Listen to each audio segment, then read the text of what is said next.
Hello hi नमस्कार मु आपणक प्रिय डीपी एंट्रांस आपण मानकु देइथिबा प्रतिज्ञा अनुजाई आमे माने पुनर्बार फेरी आसीचु एक नूतन वीडियो को नहीं आमे आ पर ठारू यूनिटी वाइज क्लास डिस्कशन करिबा जोटा कि आपण मानकर आगु को आसुतबा एसएसडी टीजीटी जेटीसी एही भली समस्त केबीएस एंट्रांस पाई आपन को बहुत काम आसब।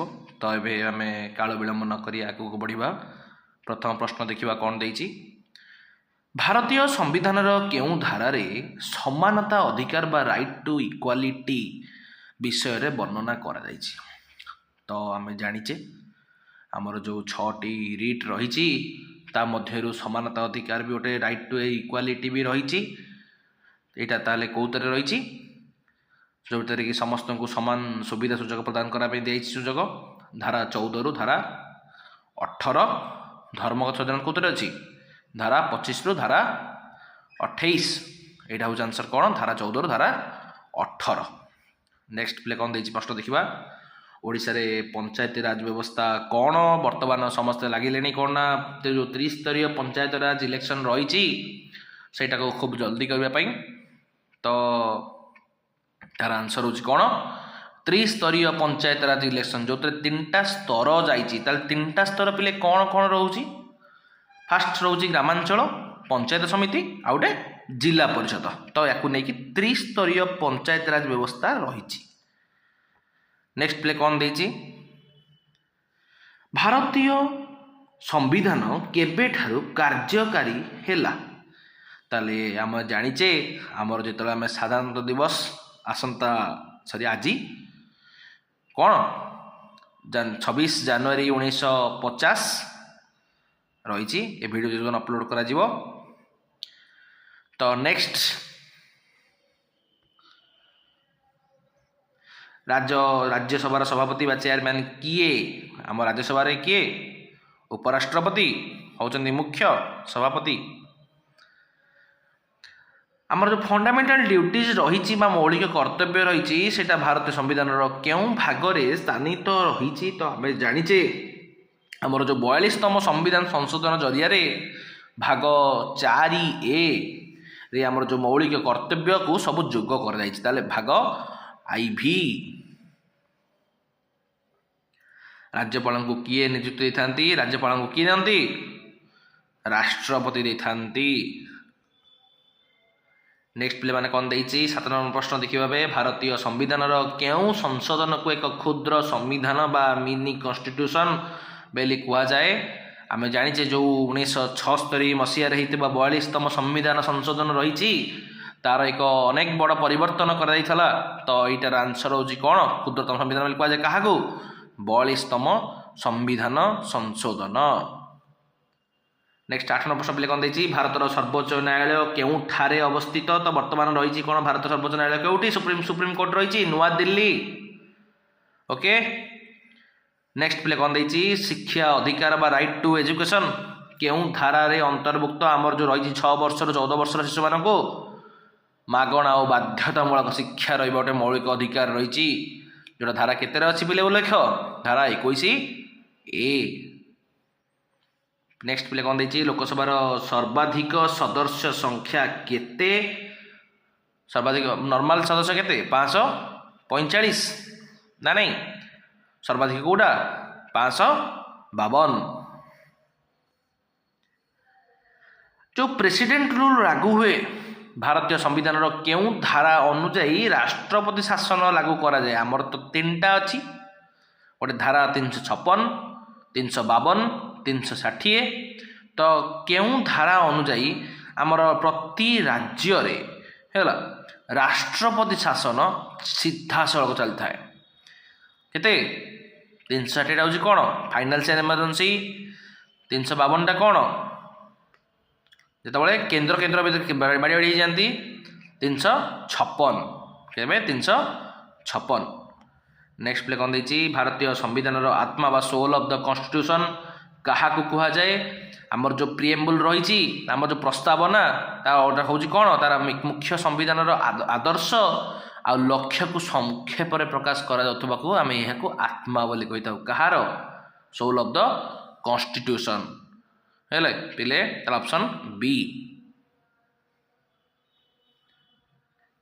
13 नंबर प्रश्न कौन देखिए राज्य विधानसभा सदस्य होगापी सर्वनिम्न बयस केते हवा दरकार सर्वनिम्न बयस बोले केते हवा दरकार 25 वर्ष लोकसभा प्रार्थी आउ विधानसभा प्रार्थी मानक पई तो डीपी एंट्रांस को आगु को यही देखा चाहूले आमको सब्सक्राइब करंतु संविधान सभार स्थायी सभापति किए आमर जो संविधान गठन होला तार चिठा कमिटीर अध्यक्ष थिले डॉक्टर बी.आर. आंबेडकर किंतु यार प्रथम स्थायी सभापति भावे किए अंशग्रहण करते doctor Rajendra Prasad option D Odisha रे विधानसभार सदस्य संख्या केते आम ओडिशा रो विधानसभार सदस्य संख्या होउछन्ती 147 जो आमर संपत्तिगत अधिकार रही राइट टू प्रॉपर्टी वर्तमान केउं प्रकार अधिकार रही गोटे यहाँ गोटे जो धारा 300 ए अनुजाई वर्तमान यह गोटे आईनगत अधिकार संपत्तिगत अधिकार लीगल राइट गोटे जाऊँ बलवंत राय मेहटा कमिटी केउं विषय सह जड़ित आमर जो बलवंत साय मेहटा कमिटी अच्छी से क्या सहित जो त्रिस्तरीय पंचायत राज सुपारिश क्रमे यही क्रिया कार्यकारी कर तो पंचायत राज व्यवस्था सहित जड़ित भारतर प्रथम नागरिक किए आम राष्ट्रपति होउचंदी गोटे भारतर प्रथम नागरिक जी भारतर प्रथम देशर मुख्य भारत में भोट देवार बयस सीमा 21 रु 18 वर्ष केउं वर्ष वृद्धि पाइथिला वर्तमान भोटदान बयस सीमा केते 18 जोटा कि आगुरी थिला केते 21 ताले केते 1999 मसीह जो 61तम संविधान संशोधन आईन धन करागला ना से यहाँ को कमिया जाइकी 21 वर्ष रु 18 वर्ष करागला ताले 1989 राज्यसभा राष्ट्रपति केते जन सदस्य को मनोनीत करती जितेबाला राज्यसभा चली थाए से 12 जन लोक राष्ट्रपति कला साहित्य विज्ञान समाज सेवा क्षेत्र में नियुक्ति दी था ना नहीं ऑप्शन सी ग्राम पंचायत बैठक रे किए सभापतित्व ग्रहण करती ग्राम पंचायत सभापति किए सरपंच ना ना नहीं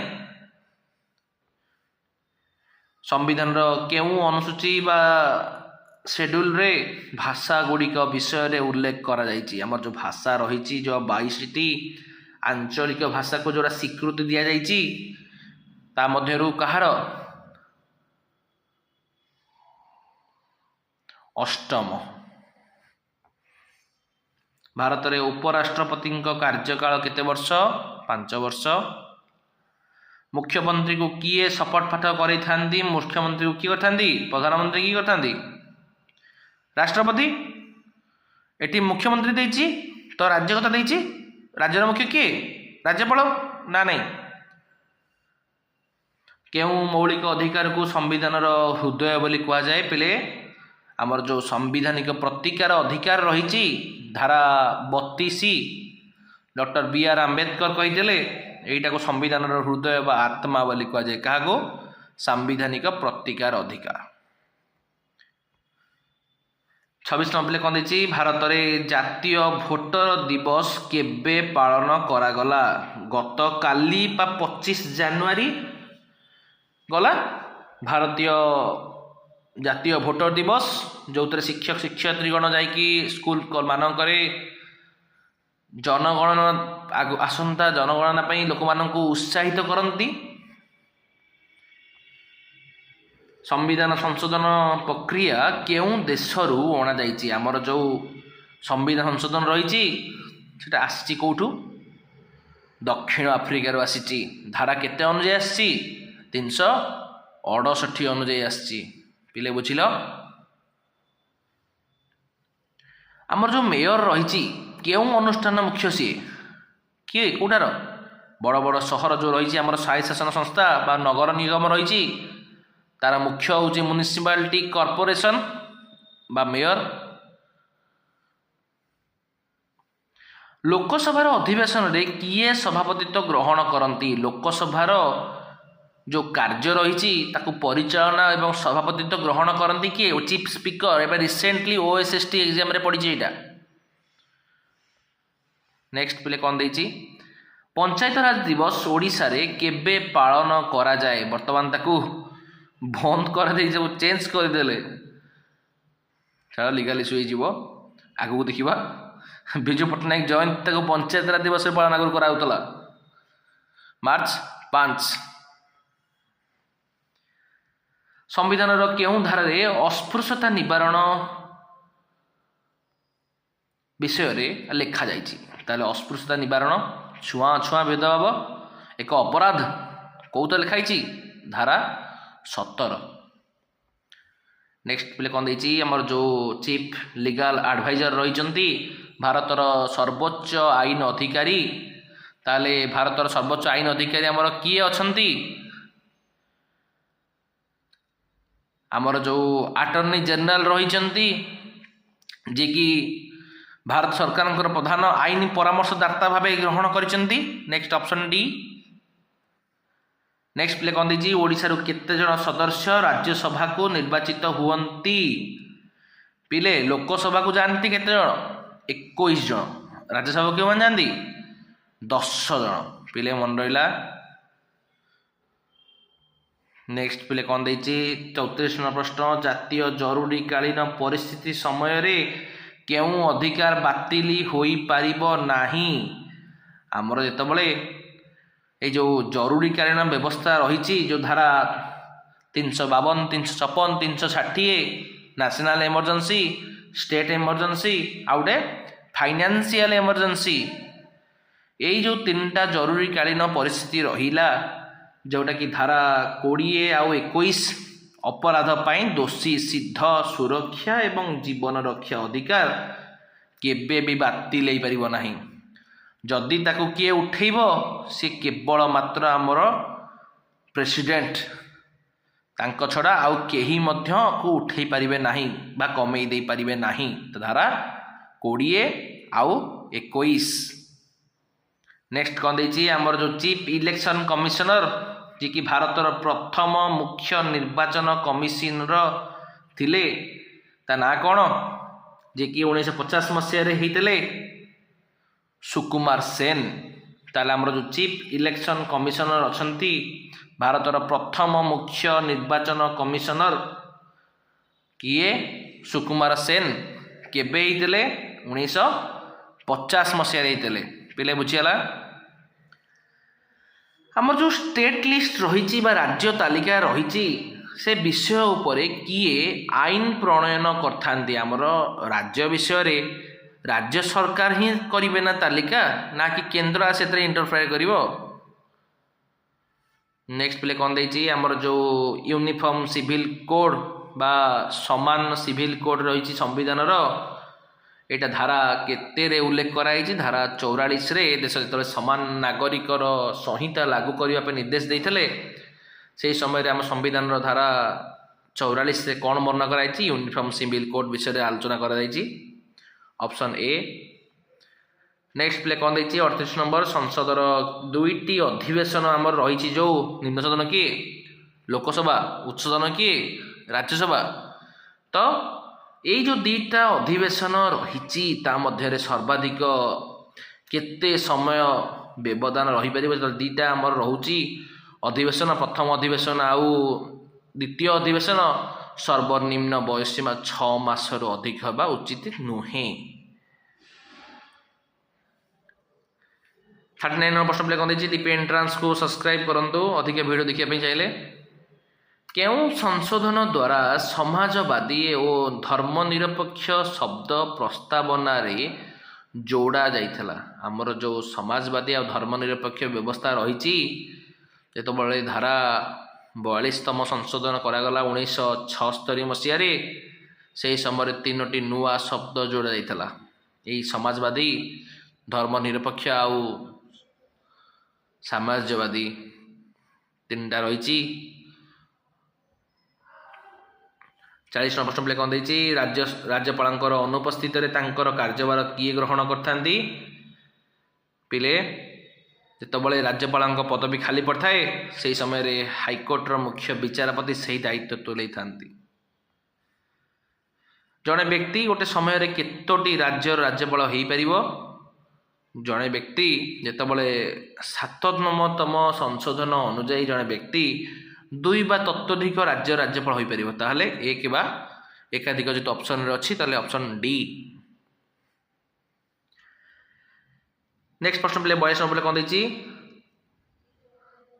आमर जो लेजिस्लेटिव काउंसिल रही बा विधान परिषद रही केतरा अच्छी 6टा सदस्यों कार्यकाल केते वर्ष पिले मारदे आसबनी 5 वर्ष। आम राज्यसभा परी विधान परिषदर सदस्य मान कार्यकाल 6 वर्ष। आमर जो म्युनिसिपालिटी रही पौरपालिका रही सहित केउं संशोधन जड़ित आमर जो म्युनिसिपालिटीज रही तार 74तम संशोधन द्वारा सहरांचल सहायत शासन को एक सांविधानिक मान्यता मिलता ताले ऑप्शन बी। केउं मौलिक अधिकार को केवल भारतीय नागरिक भोग करती विदेशी नुहे आम भाषण स्वाधीनता आमर जो कथा कहबार स्वाधीनता वाक स्वाधीनता धारा 19 वर्णना कराई जोटा कि केवल भारतीय मानक नागरिक मान ही उद्दिष्ट। नेक्स्ट 45 प्रश्न कौन देछि आमर जो ओपीएससी रही राज्य लोकसेवा आयोग सदस्य को किए बहिष्कार करें जो गोटे बड़ पोस्ट तांको केवल आम वन एंड ओनली राष्ट्रपति ही संविधान अनुसार ही बहिष्कार कर क्षमता रखती आउ केही मध्य तांको बहिष्कार करें नाही। 46 प्रश्न कौन देछि भारतीय संविधान केउं भागटी पंचायत सहित जड़ित भाग 9 पंचायत राज व्यवस्था सहित वर्णना करा जायछि। 47 पे कौन देछि डीपीएसपी राष्ट्रनीति निर्देशक तत्व मुख्य लक्ष्य कौन आम डीपीएसपी मुख्य लक्ष्य हूँ कौन लोक मानकर से सामाजिक और अर्थनैतिक विकास करवा गोटे कल्याणकारी राष्ट्र प्रतिष्ठा करवा। नेक्स्ट पे कौन देछि लोकसभा केउं सदस्य निकट में कास्टिंग भोट देवार अधिकार रही। कास्टिंग भोट कहले कौन भोट जितेबाला आमर समान हो जाए सेतबले बाचस्पति गोटे निष्पत्तिमूलक भोट दंती ताकू कहती कास्टिंग भोट तो कि दंताले बाचस्पति। ओडिशा रे सरपंच माने किपरि निर्वाचित हुअंती सरपंच माने जिते गाँव में भोटर माने सीधा जाकि गाँ सरपंच को बाछिता तो प्रत्यक्ष भाव निर्वाचित करती। नेक्स्ट प्रश्न पिला देछि केउं मसियारे ओडिशार नाम ओडिशारू ओडिशा करागला जितेबाला 113तम संविधान संशोधन करागला 2011 मसीहा से ही समय रे ओडिशार नाम ओडिशा थिला ताको परिवर्तन करा जाई ओडिशा करागला ताले केते 2011 ऑप्शन सी। 50टी प्रश्न सरीगला डिपेंड्रांस सहित जड़ित रुहतु। भारतीय संविधान केउं अनुच्छेद ग्राम पंचायत गठन पाई राज्य को निर्देश दि जाइछि जेतेबेले आमर गांधीवादी आदर्श अनुजाई ग्राम पंचायतर संगठन उपरे गुरुत्व देइथिले से समय आमर ग्राम पंचायत गठन पाई राज्य निर्देश देइतला अनुच्छेद 40 रे। आमर जतक ऑब्जेक्टिव रिजोल्यूशन रही संविधान प्रणयन सभार जतक उद्देश्य प्रस्ताव रही ताकू किए आगत करथिले आमर जतक सबू जितेबाला 1946 मसीहा डिसेम्बर मास 13 तारिख रे ये जो उद्देश्य प्रस्ताव एक ऐतिहासिक प्रस्ताव थिला जहाँ परवर्ती समय रे प्रस्तावना हो गला किए करथिला आगत करथिला स्वागत करथिला ताकू आमर ଚାଚା ଜି ବା ଜବାହରଲାଲ ନେହେରୁ। ନେକ୍ସଟ ପ୍ଲେ କ'ଣ ଦେଇଛି ଦେଖିବା। 53 ପ୍ରଶ୍ନ, ଭାରତର ପ୍ରଥମ ଲୋକସଭା ବାଚସ୍ପତି କିଏ? ଯେତେବେଳେ 1952ରୁ 1956 ତାଙ୍କ କାର୍ଯ୍ୟକାରୀ ହେଇଥିଲା, ଲୋକସଭାର ଅଧ୍ୟକ୍ଷ ଥିଲେ ସିଏ କିଏ? ଜି.ଭି. ମାଭଲଙ୍କର, ଯିଏକି ଲୋକସଭାର ବାଚସ୍ପତି ଥିଲେ। ଏ ପିଲେ କୋଶ୍ଚିନ୍ ଗୁଡ଼ାକ ବାରମ୍ବାର ଆପଣ ଯଦି ଥରେ ଦୁଇଥର ଦେଖିଦିଅନ୍ତି କ୍ଲାସଟିକୁ, ଆପଣଙ୍କର ସହଜରେ ତାର ଇମ୍ପୋର୍ଟାଣ୍ଟ ସେସନଟା ଏଥିରୁ ସମସ୍ତ କୋଶ୍ଚିନ୍ ପରୀକ୍ଷାରେ ଆସୁଛି, ସମସ୍ତ ଏଣ୍ଟ୍ରାନ୍ସ ପାଇଁ। ନେକ୍ସଟ ପିଲେ କ'ଣ ଦେଇଛି ଦେଖିବା। ପରବର୍ତ୍ତୀ ପ୍ରଶ୍ନ, ରାଜ୍ୟସଭାର କେତେ ସଦସ୍ୟ ପ୍ରତି 2 ବର୍ଷରେ ଅବସର ନିଅନ୍ତି? ଏଇଟା ଆମେ ପିଲାବେଳୁ ପଢ଼ିଛେ, ୟାକୁ ବେଶୀ ଡିସ୍କସନ୍ କରିବା ଦରକାର ନାହିଁ। ତ 1/3 ଲୋକ ବା 1/3 ଅଂଶ ଲୋକ ପ୍ରତି 2 ବର୍ଷରେ ଥରେ ଅବସର ନିଅନ୍ତି ଏବଂ ପ୍ରତି 1/3 ଅଂଶ ଲୋକ ନୂତନ ଭାବେ ନିଯୁକ୍ତି ପାଆନ୍ତି। 55 ପିଲେ କ'ଣ ଦେଇଛି। ଭାରତୀୟ ସମ୍ବିଧାନର କେଉଁ ଅନୁଚ୍ଛେଦ ଅନୁଯାୟୀ ରାଷ୍ଟ୍ରପତିଙ୍କୁ ଅଭିଶଂସନ ବା ଇମ୍ପିଚମେଣ୍ଟ କରାଯାଇପାରିବ? ଯେତେବେଳେ ସମ୍ବିଧାନ ଉଲ୍ଲଂଘନ ଅଭିଯୋଗରେ ଧାରା 61ତମ ଅନୁଯାୟୀ ରାଷ୍ଟ୍ରପତିଙ୍କୁ ପଦରୁ ହଟାଯାଇପାରେ, ତ ସେହି ସମୟରେ ହିଁ ରାଷ୍ଟ୍ରପତିଙ୍କୁ ଏହି ଅଭିସଂଜନ କରାଯାଇଥାଏ। ତାକୁ ମହା ଅଭିଯୋଗ ବୋଲି କୁହନ୍ତି। ପିଲେ ବୁଝିଲ? ଅନୁଚ୍ଛେଦ 61। ପିଲେ ବୁଝିଲ ନା ବୁଝିଲନି? ନେକ୍ସଟ ପ୍ରଶ୍ନ ପିଲେ କ'ଣ ଦେଇଛି। 56 ପ୍ରଶ୍ନ, ଓଡ଼ିଶାରେ କେଉଁ ମସିହାରେ ପ୍ରଥମେ ପଞ୍ଚାୟତ ରାଜ ବ୍ୟବସ୍ଥା ଆରମ୍ଭ କରାଯାଇଥିଲା? ଗୋଟେ ମିନିଟ୍।